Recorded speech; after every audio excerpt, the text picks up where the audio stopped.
When my daughter-in-law told me to leave, I smiled instead of crying. I tried to make that smile gentle, warm, like a breeze that would not disturb a single leaf. I wanted to look strong. I wanted to show I was not hurt. But inside, something in me trembled like a thin branch in a storm. She stood at the doorway, holding my grandson in her arms. She did not meet my eyes. Her silence felt louder than any harsh words could ever be. My son wasn't home yet. It was just the two of us standing there, sharing a moment that felt like the end of everything I had tried to build. "It might be better," she finally whispered, "if you go back home for a while." A while. That little phrase can hold so much. A week, a month, a season, or forever. I nodded. I looked around the house. Not mine, but still a place where I had tried to fit my heart into every corner. The kitchen where I cooked for them, the living room where I folded their laundry, the hallway where I framed pictures of their happiest days. All of it suddenly felt like a place where I did not belong. I picked up my small suitcase. I had never unpacked everything, just in case I overstayed my welcome, just in case they wanted their space back, just in case they did not need me anymore. My hands felt weak when I lifted the handle, my chest felt weak when I turned to look at her again. "Thank you," I said, and I even forced a soft laugh. "Thank you for everything." She pressed her lips together as if she was stopping herself from speaking. Her eyes were full, almost watery, and that scared me more than anger ever could. My grandson reached a tiny hand toward me. He was only 2 years old, his fingers opened and closed, a simple motion calling me back, calling me Grandma without words. But his mother held him a little tighter. I bent down, kissed his soft forehead, and breathed in his baby scent. Sweet and warm, like milk and sunshine.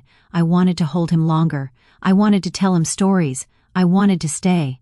But I straightened up, nodded again, and walked out the door. The wind outside was cool. The sky looked like it did not care about my sadness. Leaves moved gently. Cars passed by as if this moment was nothing special. I pulled the door behind me, slowly, not slamming, not complaining, just leaving. But before the door closed, I heard something. A tiny sound, not loud, not clear, just a quiet sob, hers, not mine. And that quiet, broken sound stayed with me long after the click of the door.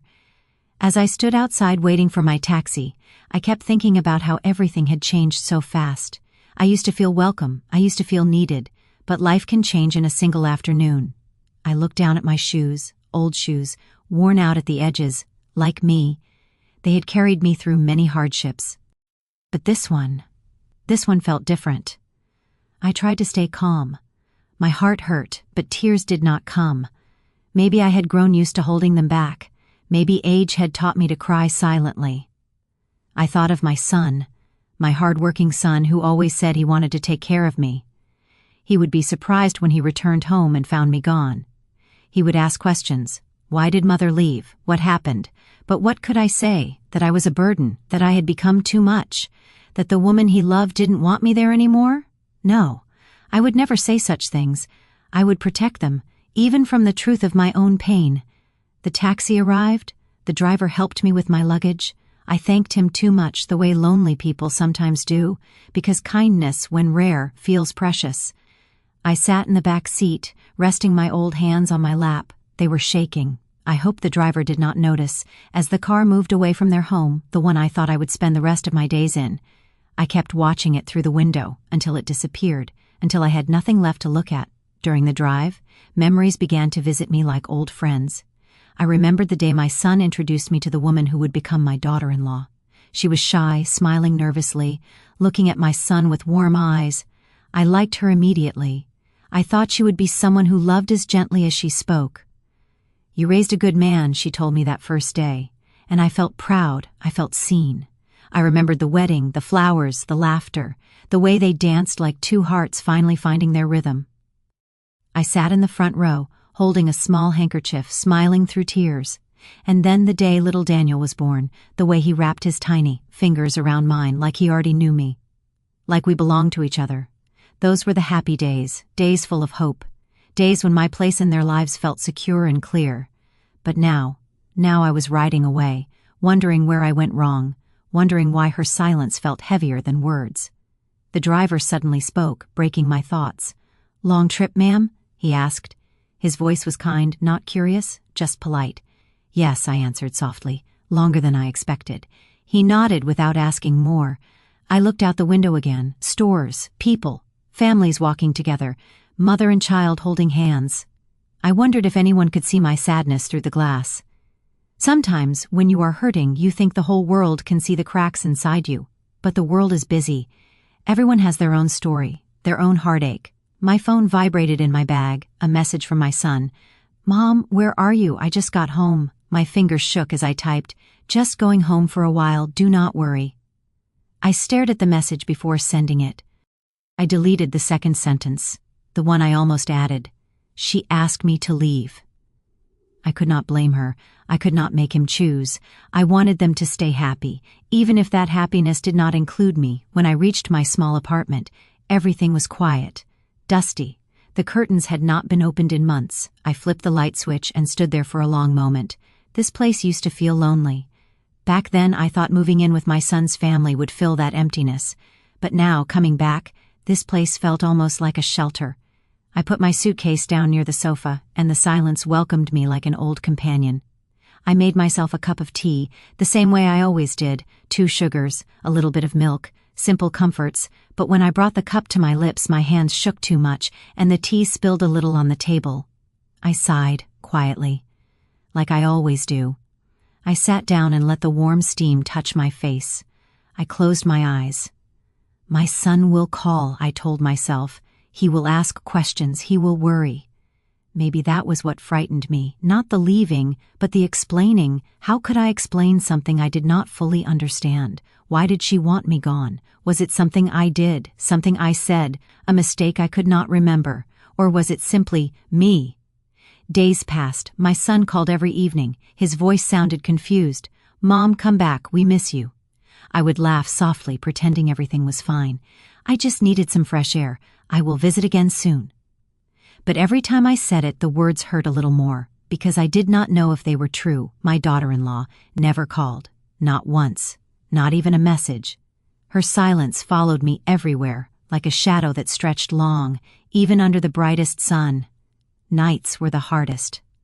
I would lie in bed, staring at the ceiling, listening to the quiet hum of the refrigerator in the kitchen. I missed the sound of their voices. I missed the chaos of toys scattered on the floor. I missed the tiny footsteps of my grandson running toward me. I wondered if he asked about me. I wondered if she told him where I went. Children forget fast. Maybe he had already forgotten. That thought, that one, it broke something inside me. One night, I walked out to the small balcony. Only the moon and a few distant streetlights kept me company. I wrapped a thin shawl around my shoulders and breathed in the cool air. Was I wrong to go? Did she actually want me to fight? Did she hope I would refuse? Or was this exactly what she wanted? My heart felt so tired from all the questions. I did not know the answers. All I knew was that her silence meant something. Something big, something painful, something I was too blind to see. A week later, my son sent me a picture. Daniel, my precious grandson, holding a drawing. Bright colors. Childlike lines. 2 figures standing together. Grandma. That was what my son wrote under the picture. I pressed the phone against my chest as if the screen could warm my heart. I closed my eyes and kissed the picture on the glass. I missed them so much. I missed being part of their world. But even with all the love I had, something was still wrong. Something had been wrong long before she asked me to leave. I saw the signs, her quiet glances, the forced smiles, the sighs she thought I didn't hear, the way she held her breath whenever I tried to help. Little moments, small things. Things I ignored because I wanted to believe everything was fine.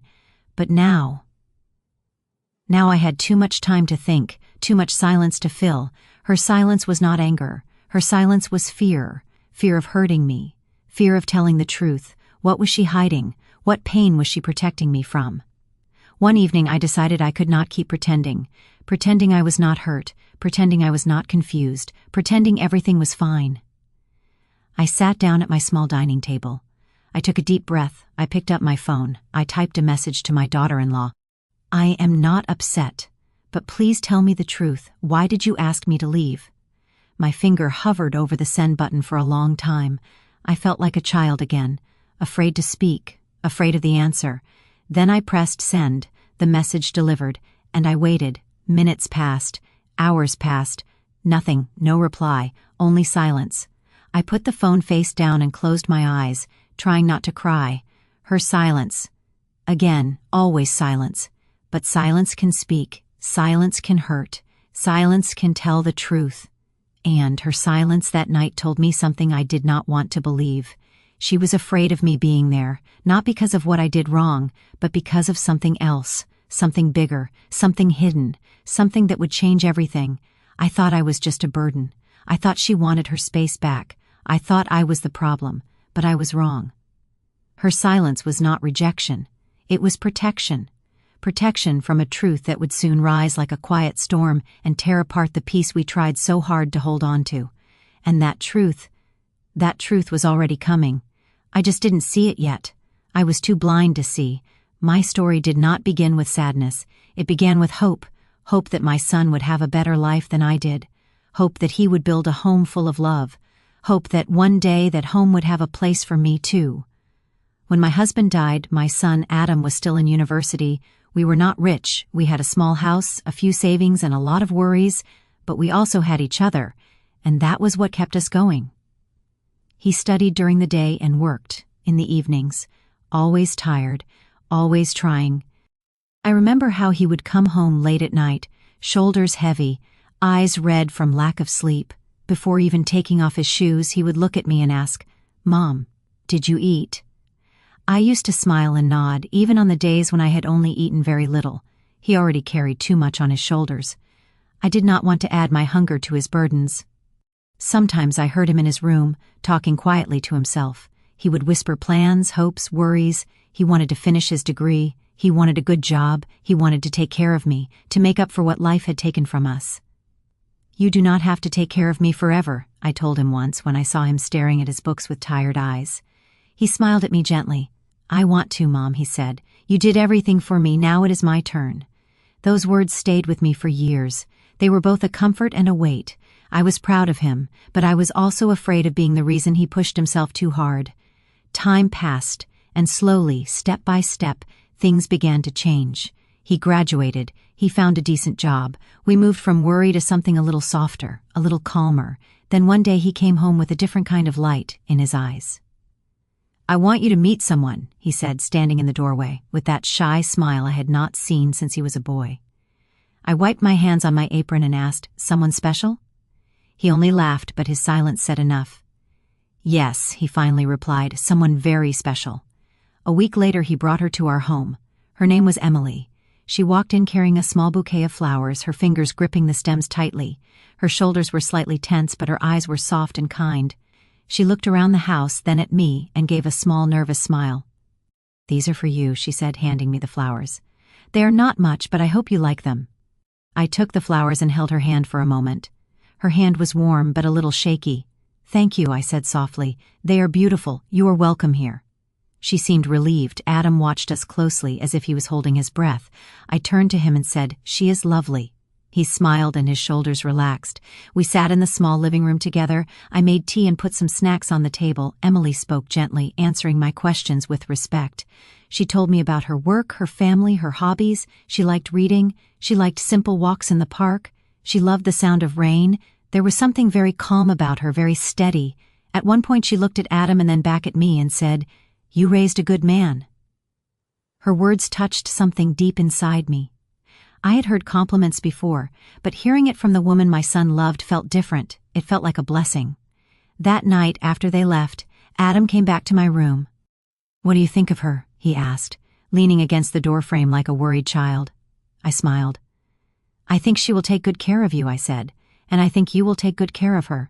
He sighed with relief. That's all I wanted to hear. Their relationship moved gently, like a river that does not rush but keeps flowing. They dated for a while, then got engaged. There was no big drama, no big fights that I knew of. Just quiet understanding between them. When they announced their engagement, our small home was full of joy. We cooked special food, we called relatives. Everyone gave their blessings. The wedding was simple, but beautiful. Not many people, just close family and a few friends. The hall was decorated with white flowers and soft lights. I wore a dress I never thought I would wear at my age.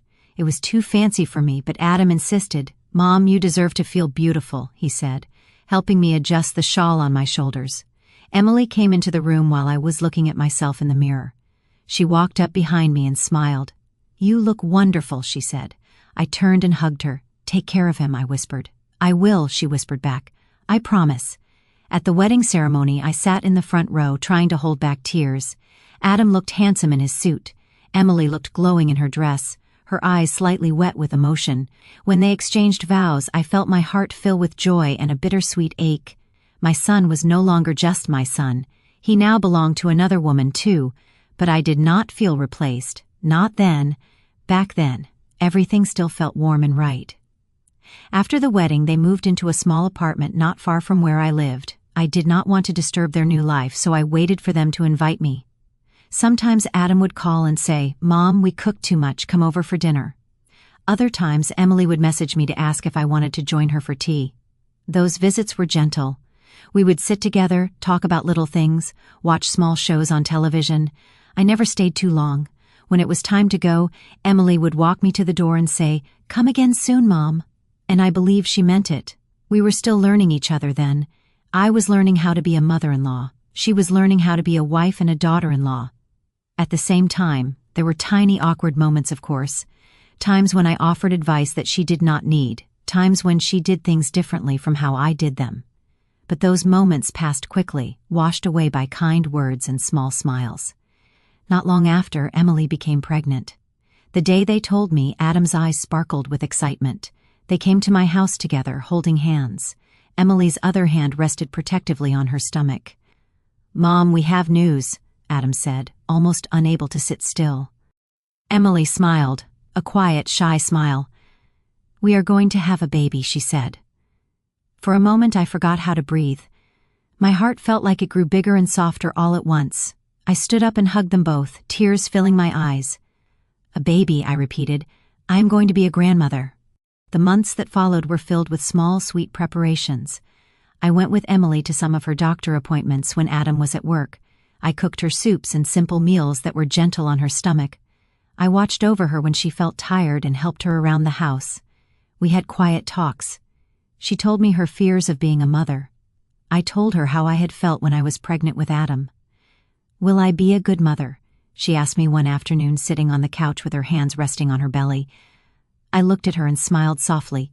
"You already are," I said. "You care, you worry. That is what good mothers do." She looked at me with grateful eyes and leaned her head slightly to the side. "Thank you," she whispered. In those moments I felt close to her. I thought, this is how it will be. We will share worries, joys, and little secrets. We will be like mother and daughter.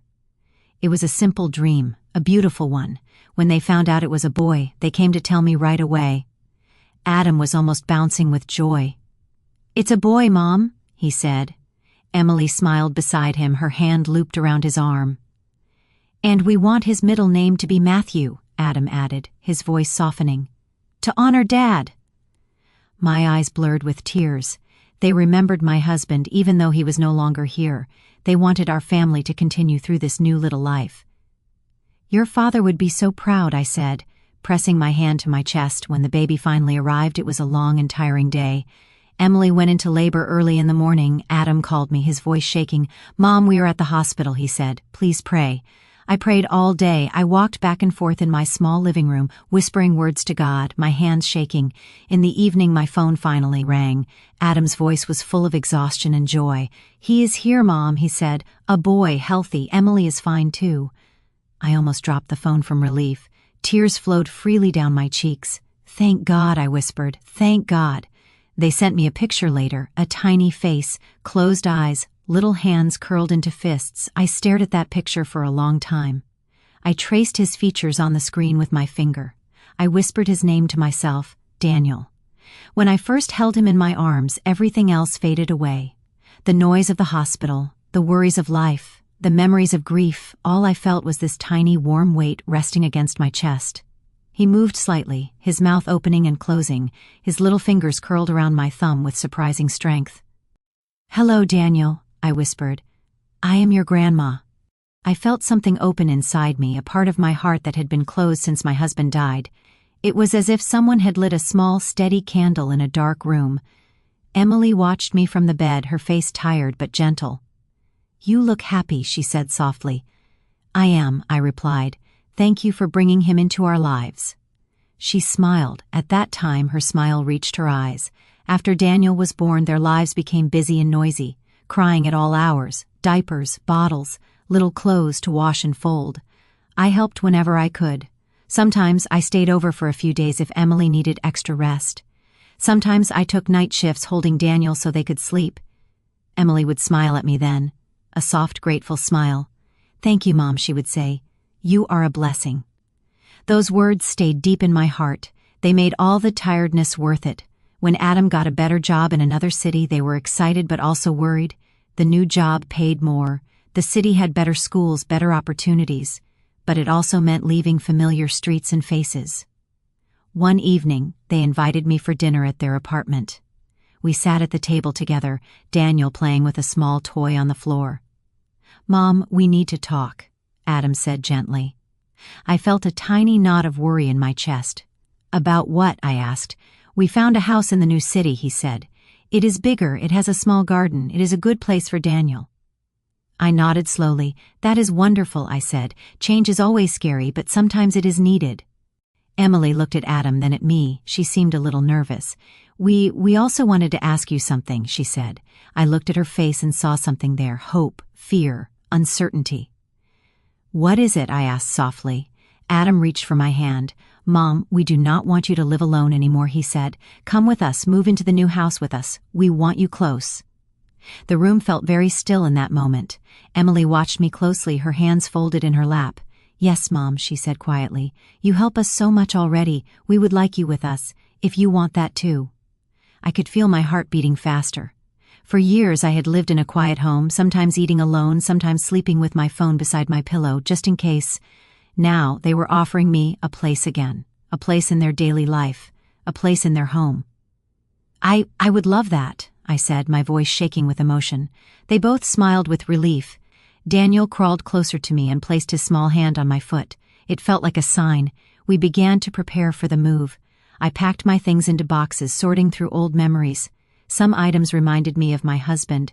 Some reminded me of Adam as a child. Some reminded me of the quieter years in between. I gave away things I did not need, keeping only what mattered. A few clothes, some photographs, some books, a few dishes. I told myself I did not want to take up too much space in their new home. In my mind, I pictured how it would be. Mornings with Daniel running around, evenings with us eating together at the table, quiet afternoons where I could fold laundry and listen to their voices in the background. I was nervous, but mostly I was happy. I told my friends, "I am moving in with my son and his family." They smiled and said I was lucky. Not every child wants their parent to live with them. I knew they were right. I felt blessed. When we arrived at the new house, it was still empty. White walls, bare floors, the kind of emptiness that waits for memories. Emily walked around slowly, looking at the rooms. "This will be Daniel's room," she said, pointing to a smaller one with a window that faced the garden. "This will be ours," she said, pointing to another. "And this one," she turned to me, "is yours, Mom." My room was simple but cozy. A window that let in plenty of light, a small built-in closet, enough space for my bed and a small chair. "Do you like it?" Emily asked. I turned to her with a smile. "It is perfect," I said. "Thank you." She nodded, looking relieved. We spent the first days cleaning, arranging furniture, hanging curtains. I tried to help as much as I could, even though my back often hurt. Adam would tell me to sit down and rest, but I wanted to contribute. I wanted them to see I was useful, not just extra. At night, I would lie in my new bed and listen to the sounds of the house. Adam's footsteps in the hallway. Emily's soft voice speaking to Daniel. The washing machine running in the distance. These sounds comforted me. They reminded me that I was not alone anymore. Soon our days fell into a rhythm. In the mornings, I would wake up early, before everyone else. I made tea, prepared breakfast, and packed small lunch boxes. I liked the quiet of those hours. When the sun was just starting to rise, Adam would come into the kitchen, rubbing his eyes. "Morning, Mom," he'd say, kissing my cheek. He always thanked me for the breakfast, even if it was simple. Emily would come in later, carrying Daniel, Sometimes she looked well-rested, sometimes she looked tired, with dark circles under her eyes. Motherhood is not easy. "Good morning," she would say, offering a small smile. We would sit together, eat, talk a little about the day ahead. I enjoyed those moments even when the conversation was short. When Adam left for work, the house became quieter. Emily took care of Daniel, and I helped wherever I could.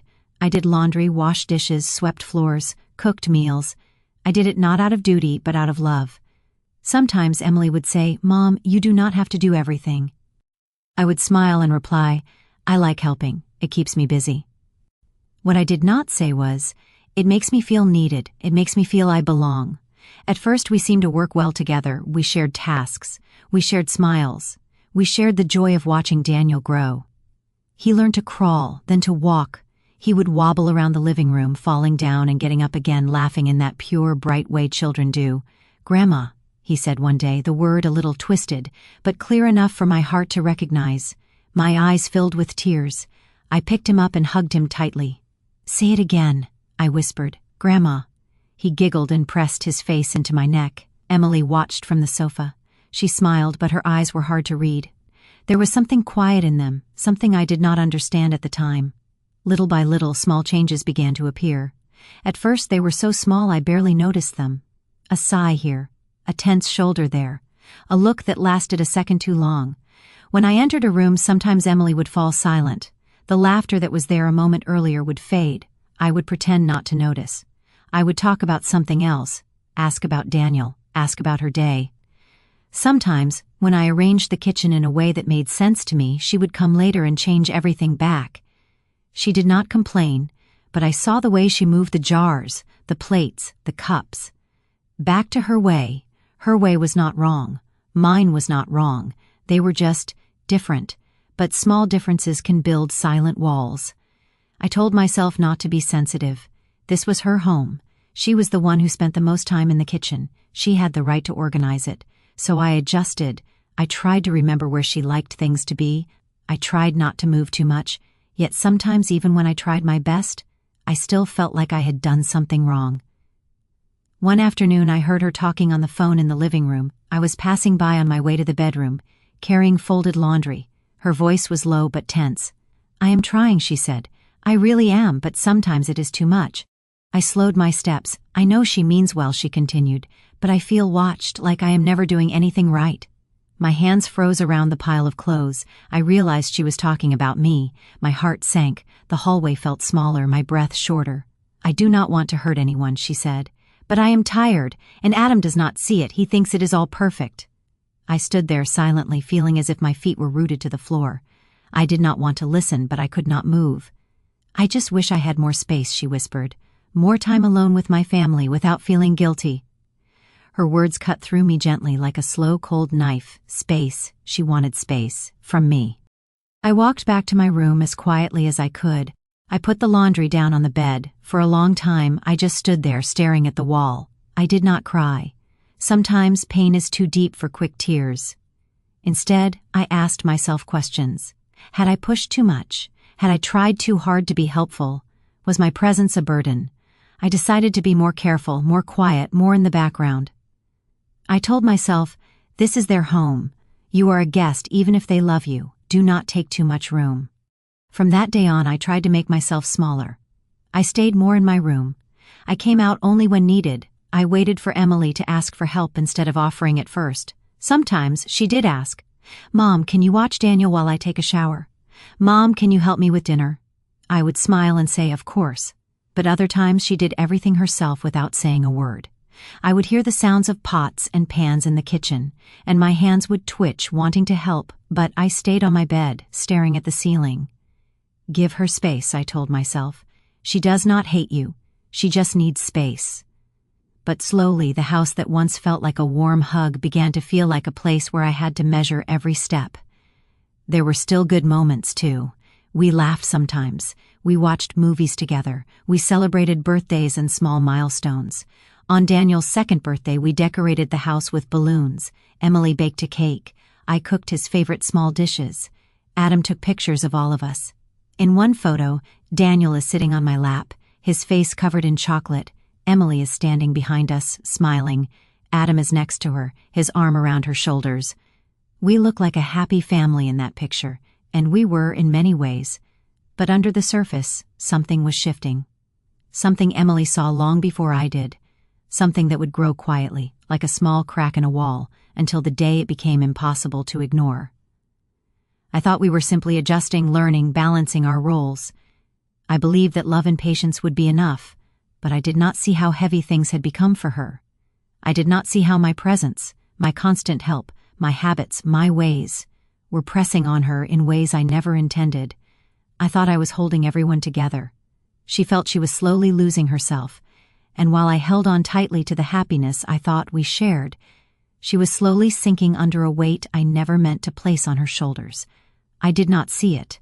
I did not want to see it. I was too grateful, too hopeful, too afraid of going back to an empty house. So I stayed, I smiled, I cooked, I helped, I prayed, and all the while her smiles grew shorter, her eyes grew quieter, and her silence grew deeper. The truth was already there, living in the spaces between us, but I was too blind to see. The season changed slowly.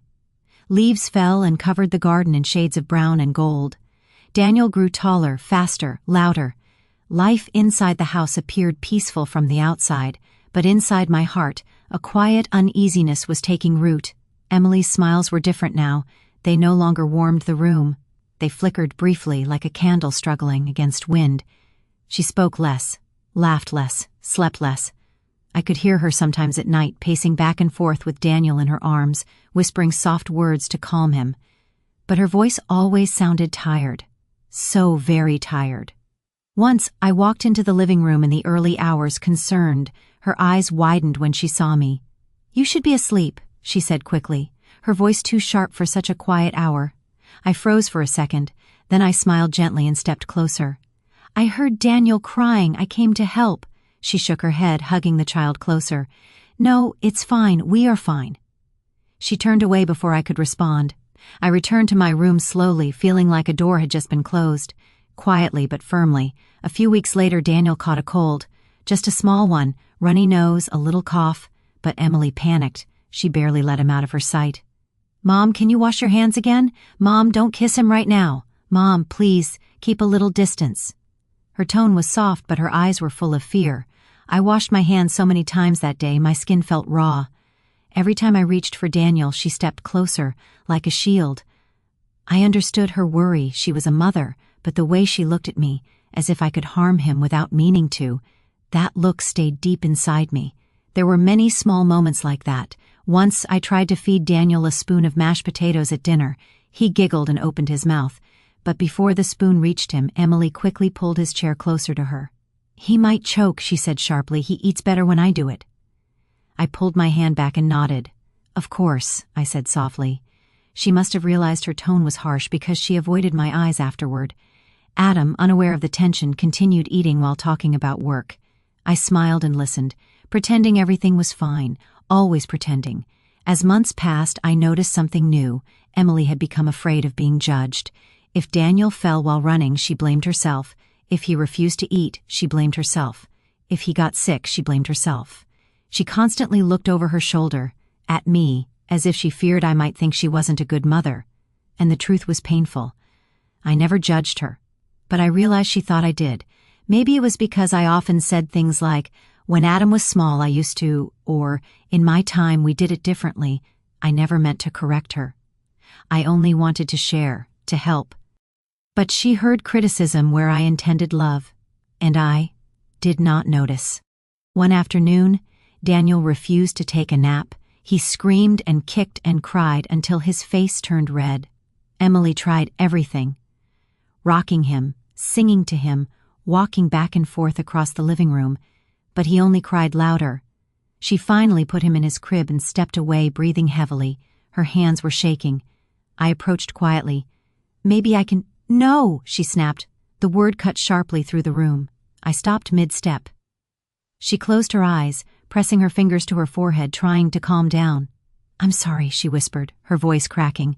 I just need a moment."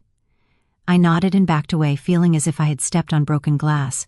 When she finally seemed calmer, I gently said, "You're doing your best. You're a good mother." She looked at me then, a look filled with exhaustion and confusion. "I am trying," she whispered. "Everything feels like too much sometimes." I wanted to put my arms around her. I wanted to tell her she wasn't alone, but she turned away before I moved. I began to spend more time outside, taking slow walks around the neighborhood, sitting on a bench near the small pond in the local park. I watched children play, mothers laugh, grandparents hold tiny hands. It should have made me feel comforted. Instead, loneliness wrapped around me like a quiet fog. When I returned home, I always knocked before entering. Even though I lived there, I didn't want to surprise her, didn't want to disturb her tiny balance. Adam noticed the growing distance. "Mom, we hardly see you," he said one evening. "You're always out or in your room." I smiled to ease his worry. "I don't want to be in the way," I said. "In the way," he repeated, confused. "You are part of this family." I nodded, grateful for his words. But the next morning, I still stepped softly, still whispered in the hallways, still asked permission to help. Because even when Adam said I belonged, Emily's eyes told me I was extra. One night, as I was folding laundry in my room, I heard their voices through the wall. Emily's voice was tense. Adam sounded tired. "We barely have time alone," she said. "You come home from work and she's always there." "Mom just tries to help," Adam replied. "She does not want to bother you." I know, Emily whispered. "That is what makes this harder. She is kind, she cares, so I feel guilty for wanting space." Guilty, that word echoed in my chest. "I just want to be a mother in my own home," she said softly. "I want to learn things myself without feeling watched." Adam sighed. "What do you want me to do, ask her to leave?" Emily fell silent for a long moment, too long. Then she said quietly but clearly, "Maybe, yes, just for a while. I think it would be better for everyone." I covered my mouth with my hand to stop the small sound that tried to escape. My heart felt heavier than ever before. Adam didn't agree immediately. His voice grew softer. "We will talk about it," he said. "Talk about it. My presence, my help, my love, now something to be discussed, as if I were a piece of furniture taking up too much room." I sat down on my bed and stared at the floor. The laundry slipped from my hands. Both joy and purpose slipped from my heart. I whispered to myself, "I tried. I truly tried." In the days that followed, I stayed even quieter. I moved like a guest, a visitor, a shadow in their home. Daniel still ran to me with open arms, still called me Grandma in his sweet little voice, but every time I picked him up I felt Emily watching, checking, worrying, protecting her place, her role, her identity as a mother. I understood, but I didn't know how to help her feel safe again, so I stepped further back, and further, until I was barely there. Then came the moment that changed everything. It was late afternoon. Adam wasn't home. Daniel was playing quietly in the living room. Emily was folding laundry on the sofa. I entered carrying a small cup of tea. "I made some for you," I said gently. "You look tired." She paused, staring at the tea as if it were something heavy to accept. Then she smiled, but only with her lips. "Thank you, but I'm fine," she said. I set the tea down anyway. She continued folding clothes, but her hands slowed. Her shoulders stiffened. Something was on her mind. Finally, she put down the shirt in her hands. She took a breath. Her eyes looked troubled, but also determined. "Mom," she said quietly, "I think maybe you should take a little break." My heart stopped for a moment. Even though I knew this conversation was coming, I still wasn't ready. "A break?" I repeated, trying to keep my voice steady. She nodded, looking down. "Just for a while," she said, "so you can rest, and we can learn how to be parents by ourselves." Her voice was soft, no hate, no anger, just fear and guilt. I searched her face for anger or coldness, something to defend myself from, but there was only worry about hurting me, which made the pain even deeper. I nodded slowly. "Yes," I said, "if that's what you need." Her eyes glanced up, surprised. "I don't want you to think," she began. I raised a hand gently to stop her. "It's okay," I whispered. "I understand." Even though I didn't, not fully. "But we love having you here," she added quickly. "It's just I feel like I'm losing control, like I'm not Daniel's real mother." My chest tightened. "You are his mother," I told her softly. "And a good one." She pressed her lips together, her eyes finally filling with tears. "I know you don't mean to, but sometimes I feel judged," she whispered. "And I know it is my own fear. Not your fault, but my heart. I don't know how to handle it." In that moment, I finally understood. She wasn't rejecting my love. She was drowning in her own insecurities. She felt like I was better, stronger, more experienced, and instead of helping her, my presence was making her feel small. "I would never judge you," I said softly, "but if giving you space will help you breathe, then I will go." A single tear rolled down her cheek. "Thank you," she whispered. Daniel looked up at us, sensing something was wrong. He reached for me.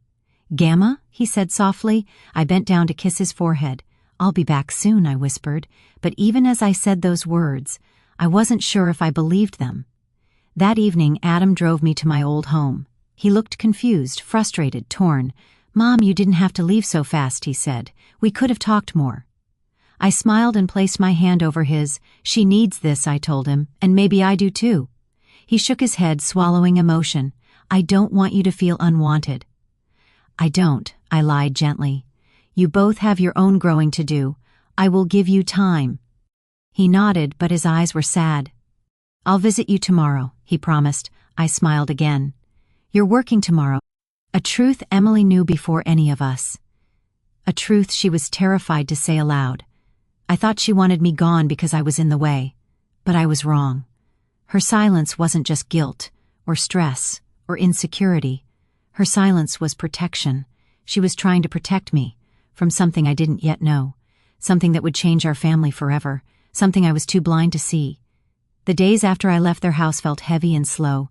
Morning light came through my curtains just the same as before. Birds still sang, cars still passed outside. Life went on, but inside me something had stopped. I moved through my small apartment like someone walking through water, slow, careful, tired. My routines returned, cooking for one, sipping tea alone, turning on the television only for company. But everything felt different now. I was no longer alone by life's choice. This time, I had walked away from a home full of people I loved. I had walked away so that someone else could breathe, at least that was what I told myself. Adam called every day at first. "Mom, how are you? Are you eating? Do you need anything?" I always answered the same way. "I'm fine, my son, don't worry." Sometimes he asked, "When will you come back?" And every time I said, "Soon, when things are calmer." I never asked him directly about Emily. I was afraid of hearing blame in his voice, blame for her or blame for me. But I could feel something behind his words. A tension, a frustration, a heaviness he did not know how to name. Emily did not call. She did not send a message. She did not ask if I had arrived safely. Her silence wrapped around me like a cold shawl. I wore it every day. At first I tried to explain it away. She is busy. She feels guilty. She needs time. But after several weeks, even my excuses began to sound thin and weak in my own ears. I looked at our old messages sometimes. So many simple words. "Do you need anything from the store?" "Daniel is asleep finally." "Thank you for dinner, Mom." They were not long, deep conversations, but they were small bridges between us. Now there were no new messages. The last one from her was short. "Thank you for understanding."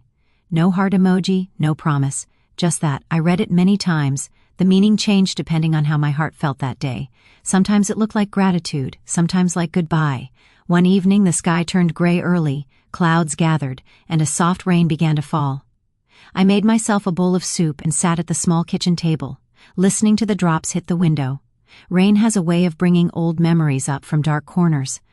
I thought of my husband and how he used to love rainy days.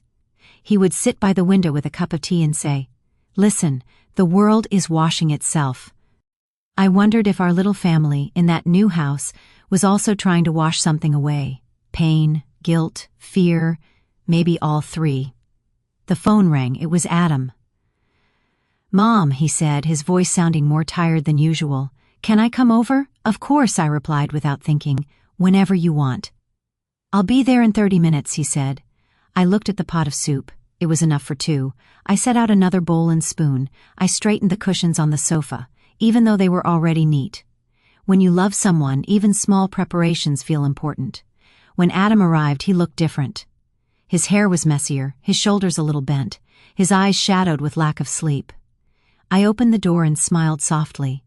"Come in, my son," I said. "You look exhausted." He tried to smile back, but it barely reached his eyes. "I am," he admitted, dropping heavily into the chair by the table. I poured him some soup and watched as he ate in silence. The sound of the rain filled the spaces between us. After a while he spoke. "Things have been difficult," he said. I kept my voice gentle. "With work? With Daniel?" He hesitated. "With everything," he replied. He ran his hand through his hair and let out a long sigh. "Emily is different," he said quietly. "She is distant, she cries a lot. She gets upset over small things and then feels guilty about it." He paused, looking at his hands. "Sometimes," he whispered, "I don't recognize her." My heart ached, but I listened without interrupting. "I try to help," he continued. "I tell her she's overthinking. I tell her to calm down. I remind her we have a good life, a healthy child, a home, but it doesn't seem to reach her." He shook his head and laughed bitterly. "Now she says she feels alone." He looked up at me then, searching my face for answers I did not yet have. "She says I don't listen," he said, "but I do listen. I just don't know what to say anymore." His words hung between us like wet clothes on a line. I thought of Emily's tired eyes, her quiet sighs, her restless hands, her whispers on the phone. "I am scared. It is getting worse." But inside, a different thought burned. I was not just walking with my eyes closed. I was holding them shut. "Have you talked to her?" I asked. "I mean, really talked, not as a husband who wants to fix things quickly, but as someone who wants to understand?" Adam sighed deeply. "I try," he said. "Every time she starts crying, I feel trapped, like there's nothing I can say that will be right. So I tell her she is strong, that she can handle it, that she's overreacting and things are not as bad as she feels." He looked at me, waiting for approval. In the past, I might have given it. I might have said, "Yes, emotions can be exaggerated. She just needs to stay positive." But now I thought of the way Emily had looked at me when she said, "I feel judged. I feel like I am not his real mother. I am tired." Maybe what she needed was not to be told she was strong. Maybe she needed permission to be weak for a while. "Sometimes," I said slowly, choosing my words with care, "when someone is drowning, they do not need to hear, 'You are strong.' They need someone to see that the water is deep." Adam stared at me. "I don't understand," he said. "Maybe," I continued softly, "when Emily says she feels alone, she doesn't mean you are not there. She means her feelings are alone. She might feel like her pain is invisible." He opened his mouth as if to argue, then closed it again. His eyes moved away, looking at the window and the rain. We sat in silence for a while. The sound of the rain grew louder, or maybe it just felt louder because of our quiet. After he left that night, I sat at the table long after the door closed. My thoughts went back and forth between them, between Adam's confusion and Emily's silence. For so long, I had seen things mostly through my son's eyes. He was my child, my heartbeat. But Emily, she was someone's child too, someone's daughter, someone's heartbeat. I remembered how anxious she had been after Daniel was born, how she watched him sleep, checking his breathing every few minutes, how she asked the doctor the same questions again and again. I remembered her tired eyes, her shaking hands, the way she held her own arms as if to hold herself together. Back then I had thought, she is just a careful new mother, she will grow out of it. But what if? She was not just careful. What if she was afraid, overwhelmed, drowning in thoughts she did not know how to fight? What if we had all been too busy telling her, "You are okay," instead of asking her, "Where does it hurt?" A few days later, I received a message, not from Adam, from Emily. My heart jumped when I saw her name on the screen. My first reaction was hope. Maybe she is inviting me back. Maybe she is ready to talk. I opened the message with trembling fingers. "Hi, Mom, I hope you are well. Do you have time to meet me tomorrow? Just you and me. There are some things I think I need to tell you." I read the words over and over, not a single emoji, not a single polite joke. Her message felt heavy, not cold, not warm, just heavy. I replied, "Yes, my dear, any time, you name the place." She suggested a small cafe halfway between our homes. Quiet, not busy. I agreed. After sending the message, I sat very still. The quiet of the room pressed in on me. I knew in my heart that this meeting would not be easy, but I also knew it was needed. Sometimes love must sit in uncomfortable chairs to hear truths it does not want to hear. The next day the sun was bright. It felt almost wrong, as if the weather should respect how tense I felt inside and turn cloudy at least. I arrived at the cafe early. It was small and simple. A few wooden tables, soft music playing, the smell of coffee and freshly baked bread in the air. I chose a table by the window.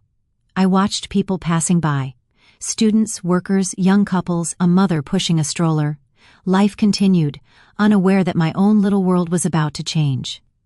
When Emily walked in, I almost did not recognize her at first. She looked thinner, her shoulders seemed smaller, her eyes had dark circles under them, as if she had not slept properly in a long time.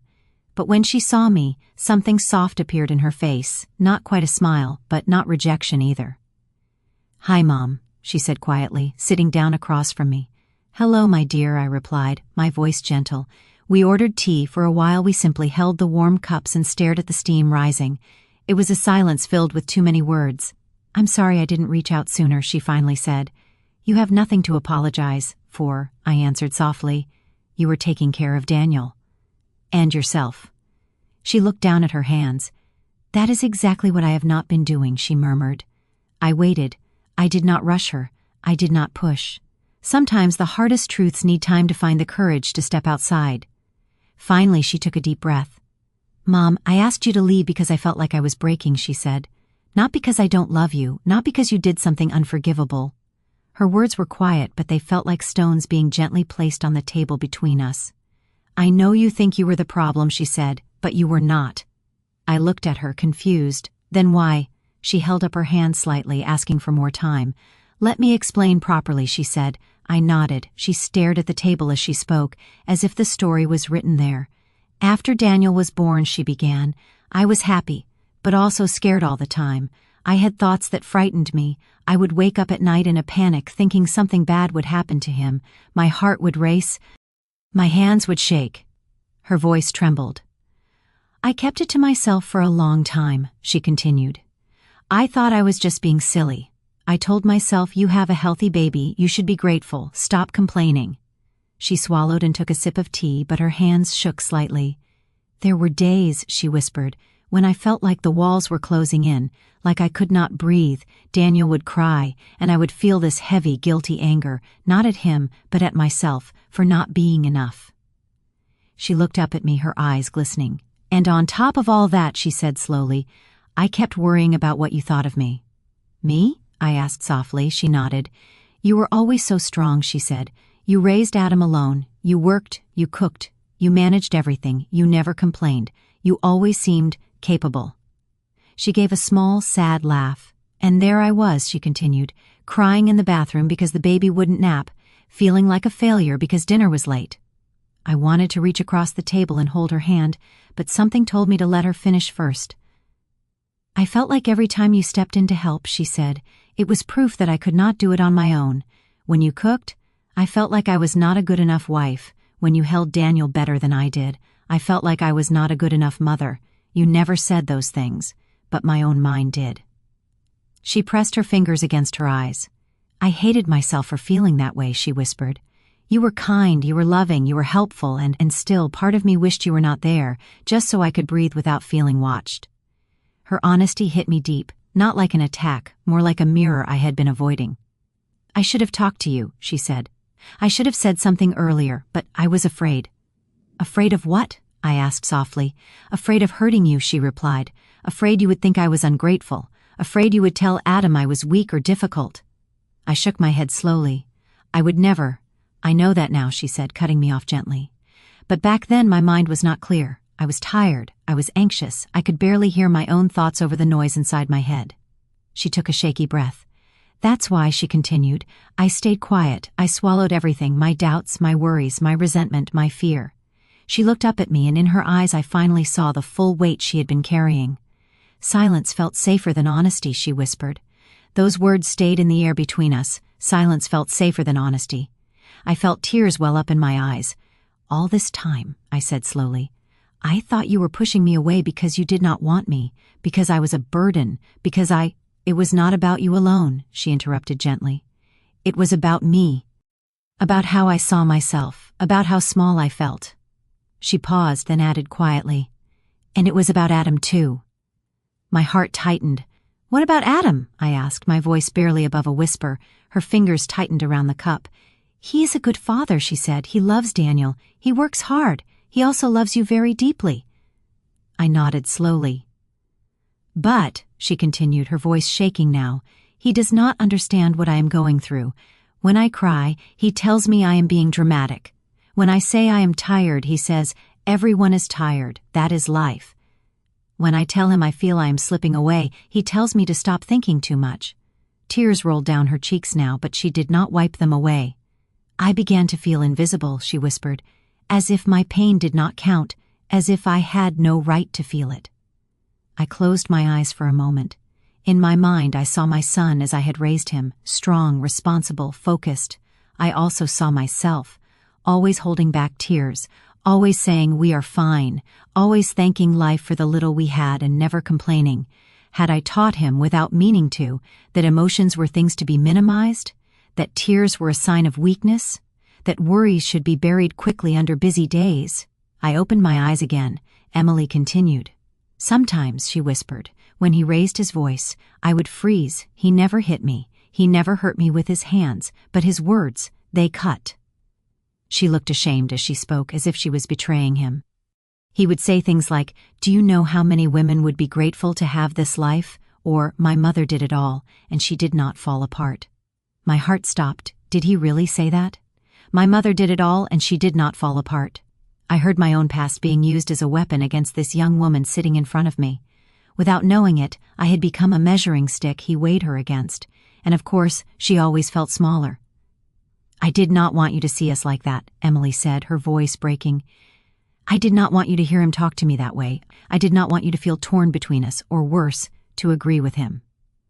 I felt a sharp pain in my chest. Is that what you thought? I asked softly. That I would take his side no matter what. She hesitated, then nodded. You love him, she said, and I love him too, but I felt like I was losing myself in this house where everyone else seemed to be stronger than me. She looked up at me again. That is why I asked you to leave, she whispered. I thought maybe if it was just the three of us I could breathe, maybe he would listen to me more, maybe I would stop hearing your voice in his words. My voice? In his words? I felt like someone had opened a window in a dark room and a hard wind had blown in, scattering everything. For the first time, I did not defend myself. I did not defend my son. I just listened, and I began to see all the small moments I had brushed aside, the way Adam sometimes spoke over her, the way he dismissed her worries with a joke, the way he said Mom never needed help, as if that were a compliment. At the time I had smiled with pride. Now that pride felt heavy and wrong. I thought I had raised him to respect women, and I had in many ways, but I had not taught him how to sit with a woman's pain, how to listen to it without fixing it, judging it, or running from it, because I had never allowed myself to sit with my own. I am so sorry, I whispered, my voice trembling. Emily looked surprised. For what? She asked. For not seeing any of this, I said. For being there, in that house, and still not seeing how much you were hurting, for letting my pride in my son and in my own strength blind me to your pain. She shook her head quickly. No, Mom. Yes, I said softly but firmly. I need to say this. Tears spilled from my eyes. I thought I was helping you, I continued, by cooking, cleaning, holding Daniel. I thought I was making things easier. You were, she said. You did so much. But I also made things harder, I said. I stood there as a silent example of what a strong mother should look like, and instead of inspiring you, it made you feel small. She covered her mouth with her hand as a sob escaped. That was never my intention, I whispered. I would rather be seen as weak and broken than be used as a stick to beat you with. We both cried quietly in that small cafe. The world moved around us. Cups clinked, doors opened and closed, voices rose and fell.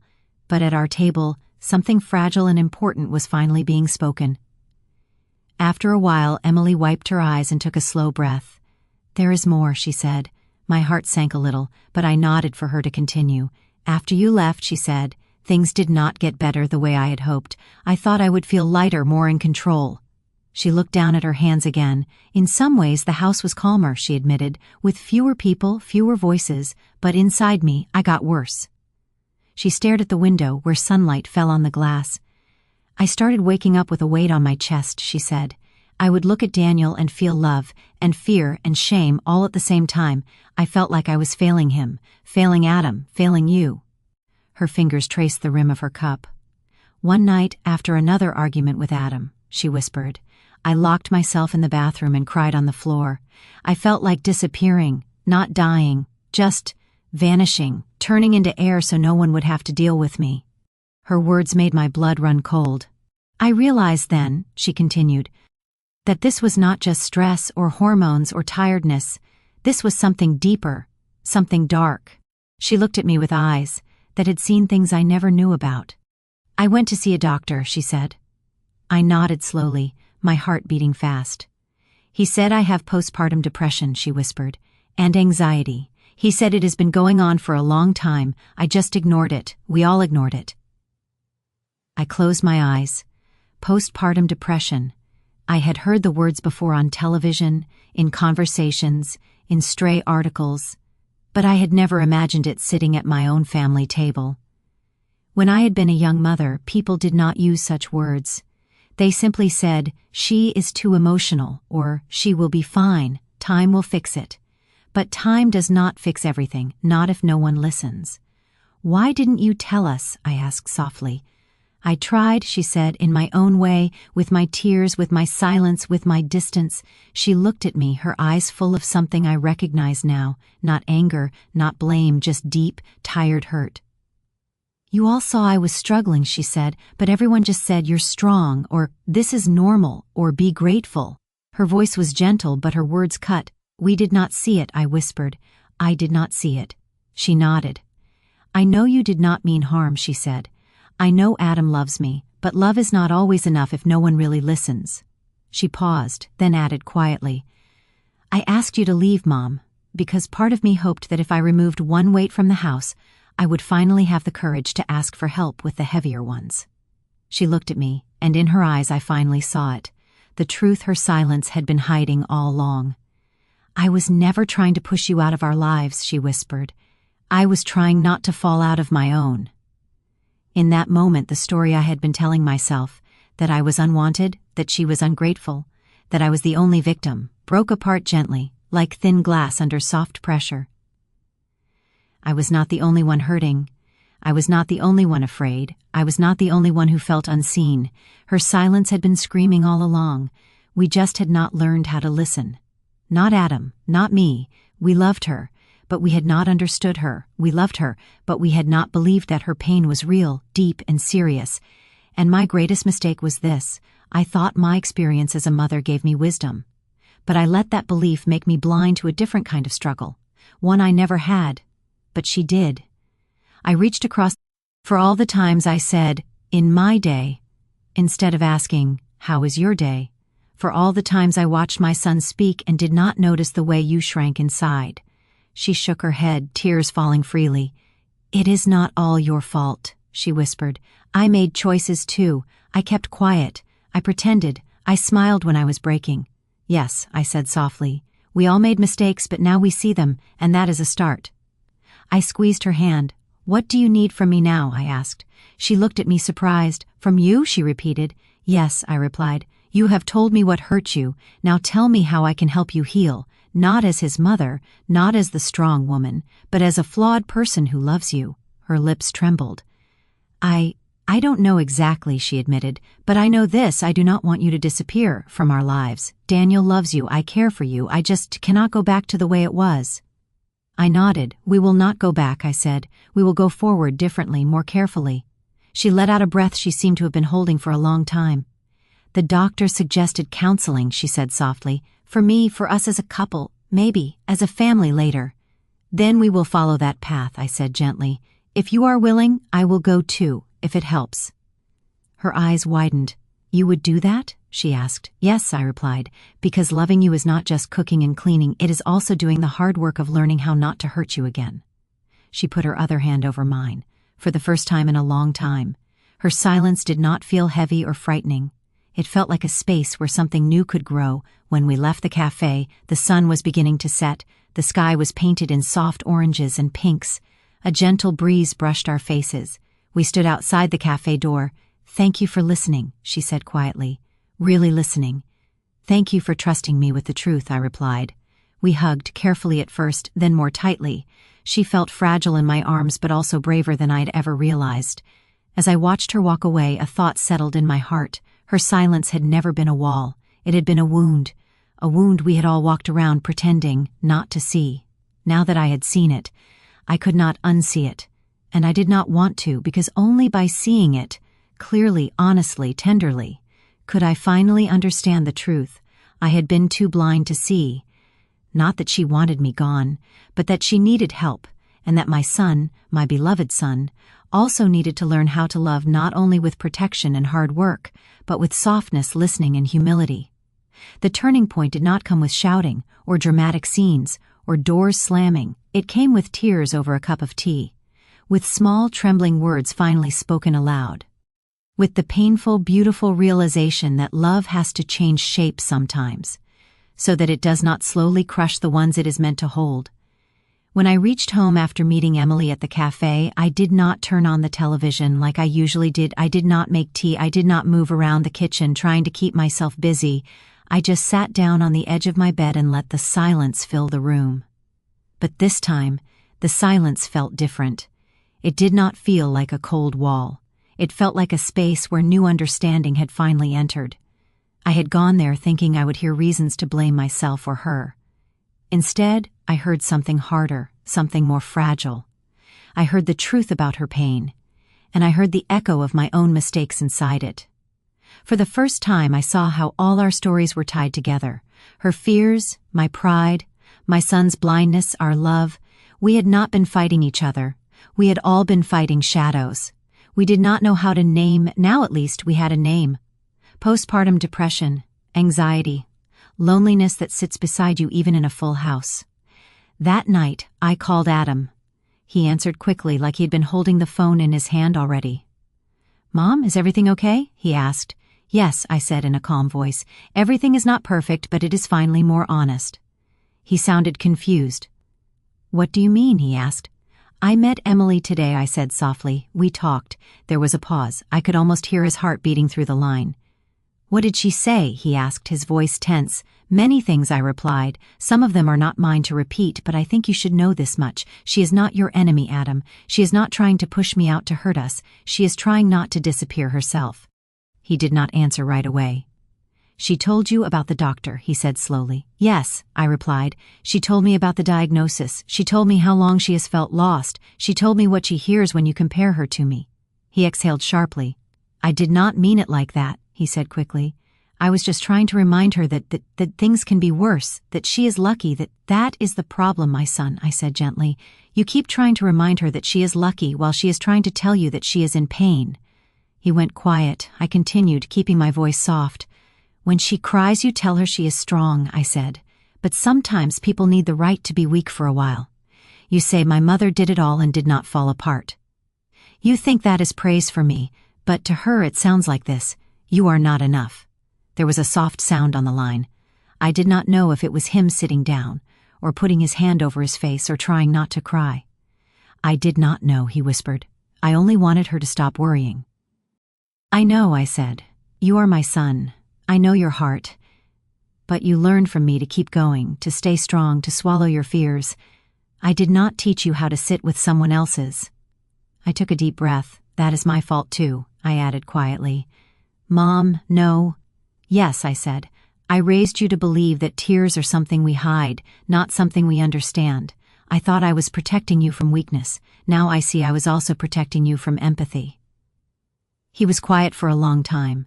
When he spoke again, his voice was hoarse. "I feel like a bad husband," he said. "No," I replied. "You are not a bad husband. You are a husband who must learn new things. Life is giving you a chance. Do not waste it." We spoke for a long time that night, about Emily, about Daniel, about his own fears. "I am scared too," he admitted at one point. "What if she never gets better? What if she leaves? What if I fail both of you?" I closed my eyes. "You will not lose her by listening," I said softly. "You will lose her by pretending nothing is wrong." He sighed. "The doctor suggested therapy," he said. "She already started. He also suggested we come together." I told Emily I would think about it. I did not understand why it was needed. "And now?" I asked. He was quiet for a moment. "Now I think he was right," he said. "Would you really come too, if we needed you?" "Yes," I answered without hesitation. "I will come if the doctor thinks it will help, not to defend you, not to defend myself, but to learn." He let out a small breath. "Okay," he said. "I will talk to her. We will try." The weeks that followed were slow, careful, and different. I did not move back into their house. That door did not close with anger. We simply did not walk through it again. Instead, we opened new doors, ones that fit us better. Emily sent me messages more often now. Sometimes they were small. Daniel learned a new word today. We tried a new soup. It turned out terrible, but we laughed. Sometimes they were heavier. Therapy was hard today. I felt tired all morning, but I pushed myself too much. And sometimes they were honest in a way that made me both ache and feel hopeful. I am not okay yet, but I am trying. Thank you for not giving up on me. I replied simply. I did not say be strong or it will pass as much as my habit wanted me to. Instead, I wrote, I am proud of you for trying. It is okay to have hard days. I am here if you want to talk or if you want quiet company. I was learning new sentences, new ways to love. Adam and Emily started going to counseling together. The first time he called me afterward. It was strange, he admitted. I am not used to talking like that in front of a stranger, but I think it helped. What did you learn? I asked. He paused. That I listen with my ears, he said slowly, but not always with my heart, and that when she says she is drowning, I cannot just tell her to swim harder. I smiled to myself. That is already a big step, I said. They went again, and again. Some weeks were better, some weeks were harder, but little by little something began to change. Not fast, not like in movies, but slowly, quietly, like a plant growing in a corner after someone finally remembers to open the window and let sunlight in. My relationship with Emily began to slowly soften too. At first I only visited once a week, and always by plan. I no longer arrived unannounced. I no longer treated the house as if I lived there. Come on Saturday if you are free, she would text. We can have lunch together. When I arrived, sometimes the living room was messy, toys on the floor, dishes in the sink. Before, I might have rushed to clean everything. Now, I stopped by the door and asked, would you like help with anything, or should we just sit and talk? Sometimes she said, please help, I am tired. Sometimes she said, leave it. Let's just have tea. I learned to accept both answers without feeling useless or offended. When I cooked, I asked, do you feel like eating this today? Instead of placing a full plate in front of her without asking. When she fed Daniel, I no longer reached over or corrected her. If she asked for advice, I shared. If she did not, I stayed near, smiling at them. I began to replace my old phrases. Instead of saying, in my day we did it like this, I tried to say, how are you doing with all this? Or, what feels hardest for you right now? It was not always easy. Old habits are strong. Sometimes words came out wrong. Sometimes I saw her flinch slightly when I said something without thinking. But I apologized more. I said, I am learning. Please be patient with me too. She would smile softly then.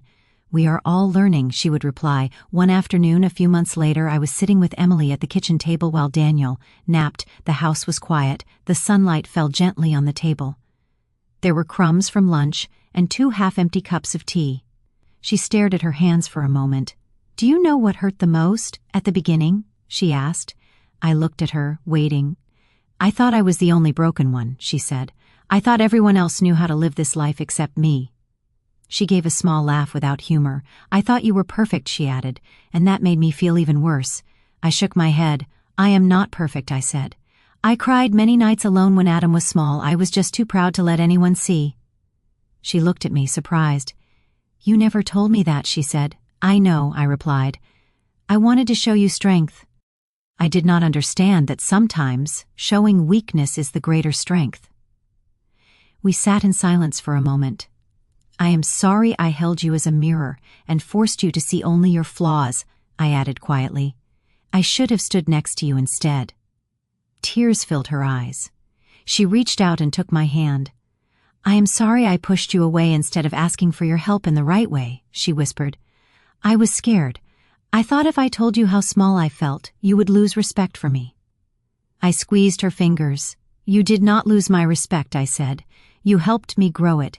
Now I see you not as weak, but as someone who is brave enough to face her own heart. We both wiped our eyes and laughed softly at ourselves. 2 women, 2 mothers, both flawed, both trying. I did not move back in with them. The doctor said clear boundaries and separate spaces would help everyone breathe better. And for once, I agreed easily. I still felt a little sad sometimes knowing I would not wake up every day to Daniel's little footsteps, but I also felt peace. I had my own small home, my own rhythm. They had theirs. And between us there was not a wall now, but a bridge. Sometimes Daniel spent the night at my place. He would run around my small apartment, filling it with laughter and toys and crumbs. At night, he would curl up on the extra mattress beside my bed. "Tell me a story, Grandma," he would say, and I would tell him stories. Stories from my childhood, stories from his father's childhood, soft stories full of simple lessons. I did not tell him the story of how his mother once fell into a darkness she could not name. That story would be his to hear when he was older, if they chose to share it. For now, I wanted him to feel safe in the knowledge that he was loved, deeply, quietly, imperfectly, by all of us. One day, when he was a little older, maybe 4 years old, he drew a picture. He brought it to me, his eyes shining. "Look, Grandma," he said. The picture was simple, with big round heads and thin little arms. There was a house in the middle. Next to it there were 4 figures. "That's Daddy," he pointed. "That's Mommy. That's me." He pointed to the last one. "And that's you," he said proudly. "You live in another house, but you still come."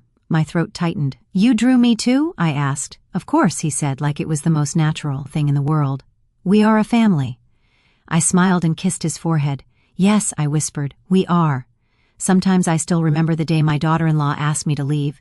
I remember the soft ache in my chest, the way I smiled instead of crying, the sound of her quiet sob after the door closed. Back then, I thought it was the end of something. Now I see it was the beginning of something else. It was the start of truth, the start of honesty, the start of learning how to love each other better. Not with pride and silent sacrifice, but with humility and words. I used to believe that silence meant peace. Now I know silence can also be pain with no language. I used to believe strength meant never asking for help. Now I know real strength is saying, "I am not okay, I need you." I used to believe being a good mother or mother-in-law meant doing everything, never complaining, never showing weakness. Now I know being good means listening, changing, and sometimes stepping back so others can grow. My daughter-in-law's silence was not a rejection. It was a warning sign, a soft alarm, ringing in a house that looked perfect from the outside. I was too blind to see it at first, too in love with my own idea of strength, too proud of my own story. But her silence, and then her courage to finally speak, opened my eyes. Her pain told me the truth I needed to hear. Love is not just what we give. It is also how gently we hold the hearts of those who receive it. Now when I look at her, laughing more easily, still having hard days but no longer hiding them, I feel something deep and quiet inside me. Not just love as a mother-in-law. Love as a woman who once walked in darkness, and now sees another woman choosing to walk toward light. We did not fix everything. We still make mistakes. We still hurt each other sometimes. Without meaning to. But now we talk, we apologize, we listen. And that, I think, is what real family is. Not perfect people living without conflict, but imperfect people choosing each other again and again, even after they see each other's cracks. If there is one lesson my story has given me, it is this: do not wait for someone to shout before you believe they are hurting. Sometimes the deepest pain is hidden in quiet words, tired eyes, or long silences. Listen to those silences. Look deeper than your pride. Ask, where does it hurt? Instead of, why are you not stronger? Because sometimes the person you think is pushing you away is actually asking you without words, can you love me in a different way?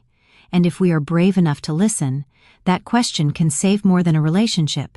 It can save a whole family. My daughter-in-law's silence revealed the truth I was too blind to see, and in seeing it, I finally learned how to love her, not as the woman I expected her to be, but as the woman she truly is, and that, in the end, is the quiet, simple miracle that healed us.